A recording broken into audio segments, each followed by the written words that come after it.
You're not invited, even after I paid for the whole trip. Character: Madison Clark, age 35, Colorado, present day. Honey, about the cabin trip next month. My mom's voice hesitated during our usual Sunday call. The way she dragged her words told me something wasn't right. Claire thinks it's better if you skip it. She wants it to feel more intimate. Claire, my younger sister. The one I helped through grad school, the same sister whose so-called intimate family trip I had just bankrolled with a $9,200 0 cents deposit on a luxury lodge near Aspen. Intimate? I repeated, my tone calm even though I felt the sting. Mom, I paid for the entire lodge. I know, sweetie, and we're really grateful, but Claire's bringing Logan and she just feels like your presence might complicate the vibe. Complicate? I echoed, feeling the familiar burn of being sidelined. My name's Madison Clark. I'm 35, a geologist with a federal research agency, and I've just been disinvited from the vacation I paid for. Irony? That's putting it kindly. There's also the cats, Mom added quickly. You know how pricey pet sitters are now. We figured you could help by staying home and watching them. So I was good enough to fund the trip and pet sit, but not good enough to be in the family group photos. I glanced at the confirmation email for the lodge. Non-refundable. Of course. Then a text buzzed in from Claire. Mom told you, right? Don't take it personally, but Logan and I are trying to keep things elegant. Your whole lab coat energy kind of clashes. Hope you understand. Claire. Her boyfriend of 4 months, apparently more welcome than her own sister. Another message, this one from Dad. Maddie, you're always our rock. We need someone responsible to hold down the fort. Let Claire have this moment. Claire was always the star, the stylish one, the influencer. I was the science nerd with dusty boots and a backpack full of rock samples. They never missed her fashion shows, but skipped every science conference I ever presented at. I opened my laptop and pulled up my bank app. The lodge charge stared back at me. $9,200, 0 cents gone. I wasn't angry anymore. I was done being the responsible one who stayed behind. And this time, I wasn't going to ask permission to shine. Beyond the lodge deposit, I could trace years of transactions that told a clearer story. One of quiet sacrifice. Claire's grad school tuition. Mom's hospital bills after her hip replacement. The emergency loan to Dad when COVID nearly shuttered his contracting business. They never paid me back. Not that I'd asked them to.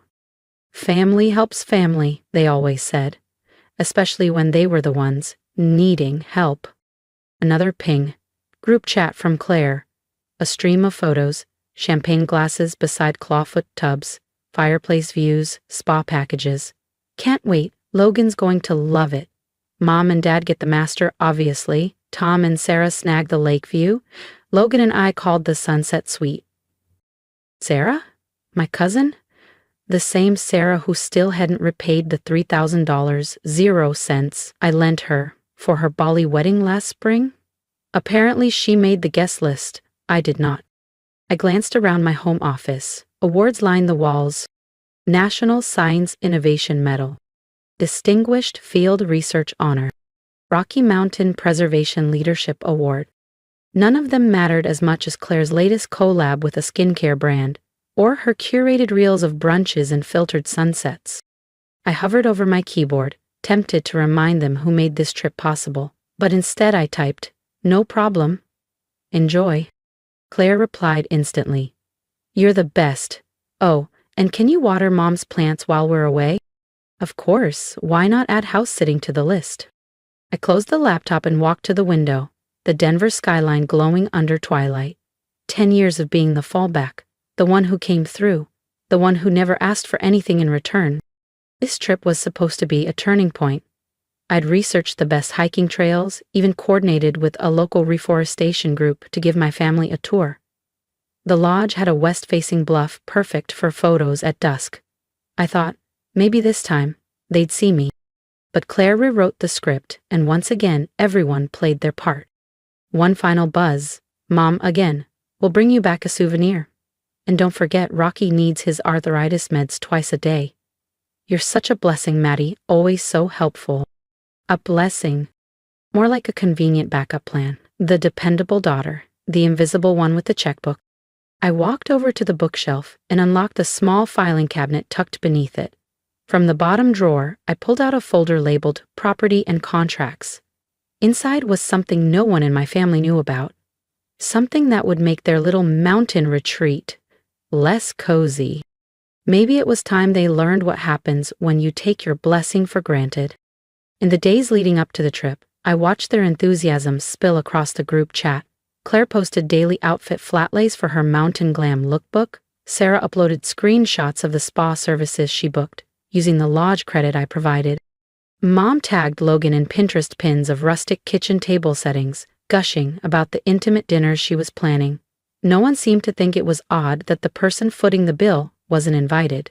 I spent the week making calls, confirming details and finalizing adjustments, each move sliding neatly into place like a well-aligned data model.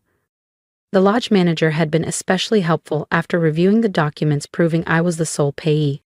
"Ms. Clark," she said, "as the reservation holder, you have full rights to adjust or reallocate the booking. Would you like to proceed?" "Oh, I'd like to make a few changes," I replied. The morning of their big departure, my phone lit up with chipper messages. "Claire, brunch at Mom's before we hit the road. Logan's pumped. You're an angel for watching the house, Mads." Sarah. "Bags packed, ready for a week of indulgence. You're seriously missing out." "Missing out?" I smiled. Once I was sure they were well on their way, I made one final call to the lodge. The manager confirmed everything had been processed according to my instructions. "Perfect," I said. At exactly 4:30 p.m., the moment they were supposed to check in, my phone erupted with notifications. "Claire, wait, they split us into separate units? What happened to the main lodge?" "Sarah, why is Jake and Claire's suite now a twin bunk room? What is going on?" Then came the call from Mom. "Madison, thank goodness, there's been a mistake. They've got us all in individual cabins, no shared kitchen, no sunset view suite. Claire is beside herself. This was supposed to be her moment." I leaned back in my chair, Rocky curled in my lap, the Denver sun setting in amber streaks.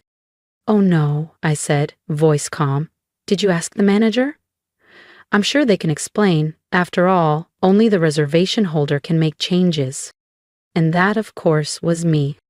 If you've ever been the responsible one watching from the sidelines, hit subscribe, because what Madison does next will change everything. I kept Mom on the line while I stroked Rocky's fur and watched Denver's evening light fade across the skyline. "Actually, Mom, the reservation is exactly as I modified it last week," I said. Silence. "Modified?" she finally managed. 5 separate cabins, 1 per couple or single. The main lodge is now booked to another party. Another pause. I could almost hear Claire's inhale. "Why would you do that?" "Because I wasn't invited to your intimate family trip. I figured real intimacy means not sharing a kitchen. Claire and Logan get plenty of aesthetic privacy. Sarah and Tom can chase their spa packages without group dinners. You and Dad can relax without worrying about seating charts." "That's not what we planned," Mom said weakly. "Claire wanted everyone together." "No, Claire wanted everyone she approved of together," I said. My phone buzzed. "Claire, way to wreck this. Logan's freaking out. This isn't what I promised." I switched to the group thread. "Relax. These cabins actually cost more than the shared lodge. Consider it an upgrade. On me. Family helps family, right?" "Sarah, petty. Madison, we'd have invited you if you weren't so intense." I attached images. Tuition transfers, hospital payments, COVID bridge loan docs, Sarah's Bali wedding wire. Caption, "Weird. I wasn't too intense when you needed funding." The chat went still, even Claire. Mom called back, voice smaller. "Honey, we never meant to hurt you. Claire thought—" "I know," Claire thought. Claire needed. That's always the story. I poured iced tea and reopened the email chain with the lodge manager just to savor the paper trail. Each cabin reassigned under my authority. Charges intact, so no one could scream fraud. The main lodge, released. then rebooked at a discount block rate to the reforestation nonprofit I consult for. Their grad students will hold nightly data briefings in that gourmet kitchen Mom loved. Boundary setting with receipts. Meanwhile, I confirmed my own post-week stay. A high alpine research resort outside Telluride. Private cabin, hella drops to my climate sampling plots. The family that never had time to hear about my work will see it in next quarter's congressional climate update. I set the phone to silent. Rocky rolled, unconcerned. Brochure on my desk, dates circled. My week. Before bed, I scheduled a series of automatic transfers. No more open credit lines tied to their accounts. Scholarships I'd earmarked for Claire, now redirected to a field fellowship fund in her name. She can explain that on Instagram. I drafted notes for a video debrief I'll record after their trip. Numbers, receipts, and why boundaries matter. This time, mine to tell. All of it. Sometimes, the best family memories are the ones you make on your own. My phone kept buzzing. Texts, missed calls, group chat drama, but for the first time in years, I felt no pressure to answer. They wanted intimacy, and now they were getting 7 days of it, just not the way they imagined. By day 3, their messages shifted from rage to mild desperation. Claire. Logan and I can barely move in this cabin, 0 storage. He's sleeping on top of his duffel bag. Sarah. Ugh, this uphill walk to the dining lodge is killing my feet. Why aren't we all eating together like planned? Mum. Photo of a cramped dining nook? See how much space we have for one more? It's not too late, sweetheart. Meanwhile, I was in my backyard garden sipping a Cabernet watching the city lights flicker beneath a pastel sky when Dad called. Princess, he began, that old mediator tone slipping into his voice. I think this got off on the wrong foot. Claire feels awful. She didn't mean to leave you out. She just wanted things perfect for Logan. Perfect for Logan, I repeated. A man she's known for 4 months was more important than your daughter. His silence said everything. You know, Dad, I added, swirling my glass. While I was organizing receipts, I came across the $42,000 0 cents transfer. Remember that business loan you needed during COVID? The one the bank rejected? Madison, that's ancient history. Maybe to you, but that was my house fund. I gave that money without a word. You never even told Mom it came from me. She still thinks you got approved. He had nothing left to say. Don't princess me. I'm done being the silent donor in family slideshows I'm not even invited to. After hanging up, I noticed a new email from the lodge. Claire had tried to charm the manager into letting them switch cabins or reclaim the main lodge, offering to pay extra. He'd responded with a polite reminder. Only the booking holder could authorize changes. That evening, Sarah posted one of her classic guilt trap Facebook statuses. Family vacations just don't feel the same when certain people let their egos ruin the joy for everyone else. I replied with a clean screenshot of her unpaid $3,700 0 cents wedding loan. Neither do wedding loans when certain people forget to pay them back. Post deleted in 5 minutes. But by day 5, something shifted. Something I hadn't expected. Claire's perfect boyfriend Logan messaged me directly. Hey, I didn't realize you paid for this entire trip. Claire said her parents covered it. I feel terrible. Honestly, having separate cabins made me notice things I hadn't before. About Claire. About your whole family dynamic. I'm heading home early. Thanks for helping me dodge a bullet. I stared at the screen, smiling. I could already imagine Claire's meltdown. Sure enough, an hour later, the group chat exploded. Claire, Logan left. He said the energy was off. This is your fault, Madison. Mom, sweetheart, if we'd just stayed in the main lodge like we originally planned, maybe this wouldn't have happened. I replied, or maybe, if you raise Claire to be less entitled and more self-aware, she wouldn't keep driving people away. On their final day, Dad made one last attempt to smooth things over. He sent a long, heartfelt message about family unity, admitting they'd taken me for granted and promising to do better. I responded with a photo of the brochure for my next trip. I'll be here next week. A quiet cabin with a sunrise view. I'll be hiking, photographing wildlife, and working on my conservation project. I won't be available for pet sitting or emergency loans. For once, I'm putting myself first. The day they got home, I was packing for my trip when I heard a knock. It was Mom. She looked older, tired, unsteady. She held out the cat carrier. "The cat's missed you," she said softly. I took the carrier and set it gently inside. Rocky meowed, rubbing his head against my arm. "You mean you missed having access to my wallet?" I said calmly. She winced. "We deserve that. Claire's been unbearable since Logan left. Sarah's husband won't stop asking about the wedding loan. And your father, he finally told me about the money. The COVID loan, I had no idea." I nodded, letting her words hang in the air. "You know what hurts the most, Mom? It's not the money. It's not even the exclusion. It's that none of you ever saw me, not really."